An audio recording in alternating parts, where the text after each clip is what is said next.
Item ಯಾವುದೇ ಇರಲಿ try ಮಾಡಿ ಆಚಿ ಚಿಕನ್ ಮಸಾಲಾ. ಪ್ರೇಮಿಗಳ ದಿನದಂದೇ ಶಾಕಿಂಗ್ ಕ್ರೈಮ್ ಸ್ಟೋರಿ ಒಂದು ಬಯಲಾಗ್ತಾ ಇದೆ. ಕುರುಡು ಪ್ರೇಮಕ್ಕೆ ಯುವತಿಯ ಬದುಕೆ ಬಲಿಯಾಗಿದೆ. ಇನ್ಸ್ಟಾಗ್ರಾಂನಲ್ಲಿ ಆರಂಭ ಆದ ಪ್ರೀತಿ ಇದೀಗ ಸೆಪ್ಟಿಕ್ ಟ್ಯಾಂಕ್ ನಲ್ಲಿ ಅಂತ್ಯ ಆಗಿದೆ.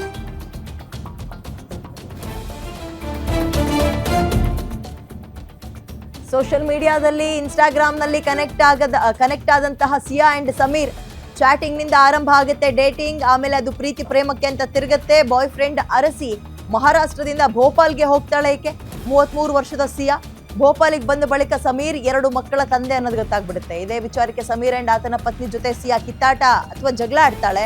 ಸಮೀರ್ಗೆ ಮದುವೆ ಆಗುವಂತ ಪದೇ ಪದೇ ಒತ್ತಾಯಿಸ್ತಾ ಇದ್ಲಂತೆ. ಜಗಳ ತಾರಕಕ್ಕೇರಿದ ಬಳಿಕ ಸಿಯಾ ಹತ್ಯೆಗೆ ಸಮೀರ್ ಪ್ಲಾನ್ ಮಾಡ್ತಾನೆ. ತಾಯಿ ಮತ್ತು ಹೆಂಡತಿಯ ನೆರವಿನಿಂದ ಸಿಯಾಳನ್ನ ಕೊಂದು ಹಾಕಿದ್ದಾನೆ ಸಮೀರ್. ಬಳಿಕ ದೇಹವನ್ನ ನೀರಿನ ಟ್ಯಾಂಕ್ ಒಳಗೆ ತುಂಬಿ ಎಸ್ಕೇಪ್ ಆಗಿದ್ದಾನೆ ಸಮೀರ್. ಟ್ಯಾಂಕ್ ನಲ್ಲಿ ದುರ್ವಾಸನೆ ಬಂದ ಹಿನ್ನೆಲೆಯಲ್ಲಿ ಸ್ಥಳೀಯರು ಪರಿಶೀಲನೆ ನಡೆಸಿದ್ದಾರೆ. ಯುವತಿಯ ದೇಹ ನೋಡಿ ಕಂಗಾಲಾಗಿದೆ ಪೊಲೀಸರಿಗೆ. ಕೇವಲ 24 ಗಂಟೆಯಲ್ಲೇ ಈ ಕೊಲೆ ಕೇಸ್ ಯಾಕಾಯ್ತು ಹೇಗಾಯ್ತು ಅನ್ನೋದನ್ನ ಭೇದಿಸಿದ್ದಾರೆ ಭೋಪಾಲ್ ಪೊಲೀಸರು.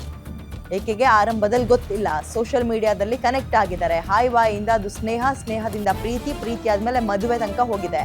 ಆತನನ್ನ ಹುಡುಕೊಂಡು ಅಲ್ಲಿಗೆ ಹೋದಾಗ್ಲೇ ಗೊತ್ತಾಗಿದ್ದು ಆಕೆಗೆ ಶಾಕ್ ಆಗ್ಬಿಡ್ತು. ಯಾಕಂದ್ರೆ ಅವನು ಆಲ್ರೆಡಿ 2 ಮಕ್ಕಳ ತಂದೆ ಅಂತ.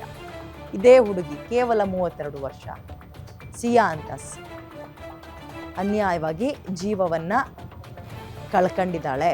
ಮದುವೆ ಆಯಿತು ಅಂತ ಗೊತ್ತಾದಾಗಲೇ ರಂಪಾಟ ಮಾಡಿದ್ಲು. ಕೋಪಕ್ಕೆ ಸರಿ ವಾಪಸ್ ಬಂದ್ಬಿಡ್ಬೇಕಿತ್ತಾನೆ. ಮತ್ತೂ ಮದುವೆ ಆಗುವಂತ ಕೂತ್ರೆ ಜೀವ ಹಾಳಾಗೋಯ್ತು. ಓಕೆ, ಮತ್ತಷ್ಟು ಮಾಹಿತಿ ನನ್ನ ಕಲೀಗ ದಿಲೀಪ್ ನೀಡ್ತಾ ಹೋಗ್ತಾರೆ, ಎಕ್ಸ್ಪ್ಲೈನ್ ಮಾಡ್ತಾರೆ ಇದ್ರ ಬಗ್ಗೆ. ದಿಲೀಪ್, ಯಾವತ್ತಾಗಿರೋ ಘಟನೆ ಆ್ಯಂಡ್ ವಿಚಿತ್ರ ಸ್ಟೋರಿ ಅನ್ನಿಸ್ತಾ ಇದೆ, ಡೀಟೇಲ್ಸ್ ಏನಿದೆ? ವಿದ್ಯಾ, ಈ ಒಂದು 2 ದಿನಗಳ ಹಿಂದೆ ಈ ಒಂದು ಹೌಸಿಂಗ್ ಕಾಲೋನಿನಲ್ಲಿ ಮಕ್ಕಳು ಆಟ ಆಡುವಂತ ಸಮಯದಲ್ಲಿ ಏನೊಂದು ಸೆಪ್ಟಿಕ್ ಟ್ಯಾಂಕ್ ಅಂತ ಕರೀತಾರೆ, ಆ ಒಂದು ಟ್ಯಾಂಕ್ ನಿಂದ ಗುಂಡಿಯಿಂದ ಒಂದು ವಾಸನೆ ಬರ್ತಿರುತ್ತೆ, ದುರ್ವಾಸನೆ. ಏನಿದೆ, ಯಾವ್ದೋ ಪ್ರಾಣಿ ಸತ್ತೋಗಿರ್ಬೋದಾ ಅಂತ ಹೇಳ್ಬಿಟ್ಟು ಮೊದಲಿಗೆ ಅಲ್ಲಿನ ನಿವಾಸಿಗಳು ಗುಂಡಿಯನ್ನ ತೆಗೆಸಿ ಒಂದು ಪರಿಶೀಲನೆ ಮಾಡಿದಂತ ಸಮಯದಲ್ಲಿ ಒಂದು ಯುವತಿಯ ಮೃತದೇಹ ಪತ್ತೆ ಆಗುತ್ತೆ. ಆ ಯುವತಿಯ ಮೃತದೇಹ ಪತ್ತೆಯಾದ ಕೂಡಲೇ ಕೇವಲ 24 ಗಂಟೆಯಲ್ಲೇ ಈ ಒಂದು ಪ್ರಕರಣವನ್ನ ಪೊಲೀಸ್ನವರು ಭೇದಿಸ್ತಾರೆ. ಏನಂದ್ರೆ, ಮೊದಲಿಗೆ ಈ ಒಂದು ಇನ್ಸ್ಟಾಗ್ರಾಮ್ ಮೂಲಕ ಸಿಯಾ ಅನ್ನೋ ಹುಡುಗಿ ಸಮೀರ್ ಅನ್ನೋಂತ ವ್ಯಕ್ತಿ ಜೊತೆಗೆ ಸಂಪರ್ಕ ಸಾಧಿಸ್ತಾರೆ. ಯಾವ ರೀತಿ ಸೋಷಿಯಲ್ ಮೀಡಿಯಾದಲ್ಲಿ ಯಾರು ಅವರ ಹಿನ್ನೆಲೆ ಏನು ಅಂತ ಗೊತ್ತಾಗ್ದಲೆ ಫ್ರೆಂಡ್ಶಿಪ್ ಮಾಡ್ಕೊಂಡ್ರೆ ಏನೆಲ್ಲ ಅನಾಹುತ ಆಗುತ್ತೆ ಅನ್ನೋದಕ್ಕೆ ಈ ಒಂದು ಪ್ರಕರಣ ಸಾಕ್ಷಿ ಎನ್ಬೋದು.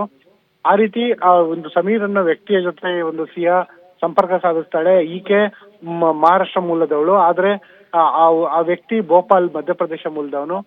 ಅಂತಿಮವಾಗಿ ಅವರಿಬ್ಬರ ಮಧ್ಯೆ ಒಂದು ಸ್ನೇಹ ಇರೋದು, ಅವ್ರ ಪ್ರೇಮಕ್ಕೆ ತಿರುಗುತ್ತೆ. ಆನಂತರ ಅವರಿಬ್ರು ಬೇರೆ ಒಂದು ಊರಲ್ಲಿ ಒಟ್ಟಿಗೆ ಸೇರಿರ್ತಾರೆ. ಆನಂತರ ಆತ ಮದುವೆ ಆಗ್ತೀನಿ ಅಂತ ಹೇಳ್ಬಿಟ್ಟು ಸಿಯಾಗೆ ಭರವಸೆ ಕೂಡ ಕೊಟ್ಟಿರ್ತಾನೆ. ಆನಂತರ ಆತನ ವಿಳಾಸ ಹುಡಿಕೊಂಡು ಭೋಪಾಲಿಗೆ ಬಂದಂತ ಸಮಯದಲ್ಲಿ ಸಿಯಾಗೆ ಆತನಿಗೆ ಈಗಾಗಲೇ ಮದುವೆ ಆಗಿರೋದು, ಜೊತೆ ಮಕ್ಕಳು ಇರೋದು ಗೊತ್ತಾಗುತ್ತೆ. ಇದಾದ ನಂತರ ಅದೇ ಮನೆಯಲ್ಲಿ ಆತನ ಜೊತೆ ಇದ್ದು ಆತನ ಸಂಸಾರಸ್ಥರ ಜೊತೆ ಜಗಳನ ಆಡ್ತಿರ್ತಾರೆ ಪದೇ ಪದೇ. ಇದೇ ಒಂದು ಜಗಳ ತಾರಕಕ್ಕೇರಿದ ಸಂದರ್ಭದಲ್ಲಿ ಈ ಜಗಳದ ಒಂದು ಭರದಲ್ಲಿ ಈಕೆಯನ್ನ ಹತ್ಯೆ ಮಾಡಿರ್ತಾರೆ. ಮತ್ತೆ ಆಘಾತಕಾರಿ ಸಂಗತಿ ಅಂದ್ರೆ, ಈ ಒಂದು ಹತ್ಯೆಯಲ್ಲಿ ಸಮೀರ್ನ ಹೆಂಡತಿ ಮತ್ತೆ ಸಮೀರ್ನ ತಾಯಿ ಕೂಡ ಕೈ ಜೋಡಿಸಿದ್ದಾಳೆ ಅಂತ ಹೇಳ್ಬಿಟ್ಟು ಪೊಲೀಸ್ನವರು ಮಾಹಿತಿಯನ್ನ ಹೊರಗೆ ಎಳೆದಿದ್ದಾರೆ. ಜೊತೆಗೆ ಇದೀಗ ಎಲ್ಲರನ್ನೂ ಬಂಧನ ಮಾಡಲಾಗಿದೆ. ಇನ್ನು ಮೃತ ಸಿಯಾ ಅವರ ಪೋಷಕರನ್ನ ಕೂಡ ಭೋಪಾಲ್ಗೆ ಕರೆಸ್ಕೊಂಡು ಅವರ ಮಗಳ ಮೃತದೇಹವನ್ನು ಹಸ್ತಾಂತರ ಮಾಡೋ ಕೆಲಸ ಕೂಡ ಆಗಿದೆ. ವಿದ್ಯಾ, ಓಕೆ, ಥ್ಯಾಂಕ್ ಯು ದಿಲೀಪ್ ಡೀಟೇಲ್ಸ್ಗೆ.